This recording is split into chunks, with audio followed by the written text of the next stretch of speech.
ఏ అద్భుతం మీకు కావాలో నమ్మండి. Just believe and visualise. నమ్మితే దేవుని మహిమ చూస్తామని వాక్యంలో ఉందండి. సో దేవుడు చేసే కార్యాలను మొదట మన మనసులో మనం ఊహించుకొని నిరీక్షణతో ఎదురు చూడగలగాలి.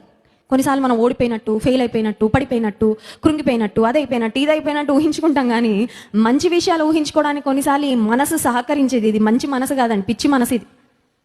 ఈ మనసు చెడు విషయాలకు మనల్ని పుష్ చేసినంత బాగా మంచి విషయాలకు పుష్ చేయదు. కొన్నిసార్లు చెడు ఆలోచనలు చూడండి, రోజంతా వస్తున్నా ఈ మనసు నెమ్మదిగా ఉంటుంది. కానీ మంచి ఆలోచనలకు మాత్రం కష్టపడాలి. దేవుడు చెప్తున్నాడు, ఇదిగో నేను ఒక నూతన క్రియను చేయించున్నాను, ఈనాడే అది మొలచును. It will rise up, it will spring. మొదలు పెడతాను కార్యాన్ని. నీ జీవితంలో ఏ అద్భుతం కొరకు ఎదురు చూస్తున్నావు నమ్ము. ఈరోజు దేవుడు దాన్ని ప్రారంభించబోతున్నాడు. విశ్వాస నేత్రాలతో చూడు. కంటి ముందు ఏం కనబడట్లేదు అక్క, అంతా నార్మల్గానే ఉంది, మా ఇల్లు నార్మల్గానే ఉంది, నా లైఫ్ నార్మల్గానే ఉంది. But imagine the impossible, because you have a God who makes the impossible as possible.